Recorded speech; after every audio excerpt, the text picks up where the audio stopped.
Dans la fureur de vaincre, on a filmé un enchaînement de kata par Bruce Lee au ralenti.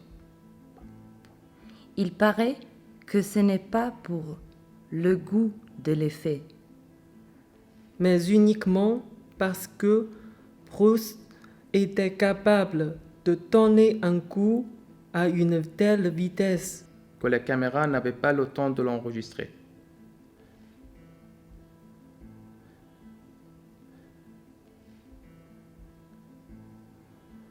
même histoire en ce qui concerne Mohamed Ali. dont on a accusé souvent les combats d'être truqués. Son adversaire S'allonger brusquement sur le sol. Sans que personne n'ait rien vu. pas même la caméra. On raconte que le coup existait bel et bien. Mais si rapide que personne n'avait le temps de rien voir. Truqué ou pas, Fantôme ou non. C'est quand même le meilleur et le plus martial coup qu'on ait inventé.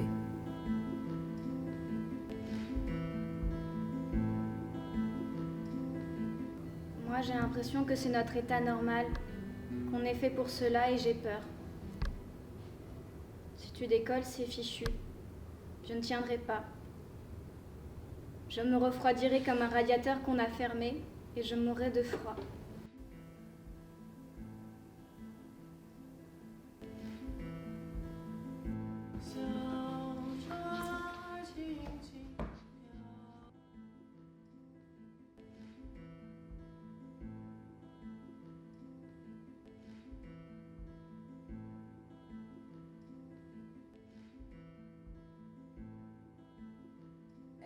Elle voulait bien m'attendre quand je sortais de l'hôpital psychiatrique.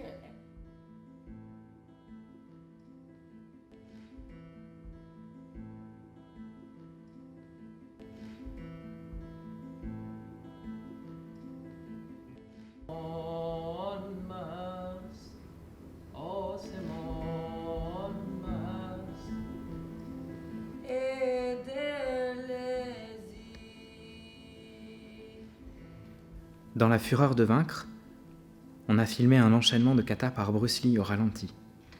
Il paraît que c'est pas pour le goût de l'effet, mais uniquement parce que Bruce était capable de donner un coup à une telle vitesse que la caméra n'avait pas le temps de l'enregistrer. Même histoire en ce qui concerne Mohamed Ali, dont on a accusé souvent les combats d'être truqués. Son adversaire s'allongeait brusquement sur le sol, sans que personne n'ait rien vu, pas même la caméra. On raconte que le coup existait bel et bien, mais si rapide que personne n'avait le temps de rien voir. Truqué ou pas, fantôme ou non, c'est quand même le meilleur et le plus martial coup qu'on ait inventé. Le coup fantôme, d'après l'œuvre non dramatique de Bernard-Marie Coltès, mise en scène de Franck Dimec, avec les étudiants de la section théâtre d'Aix-Marseille Université.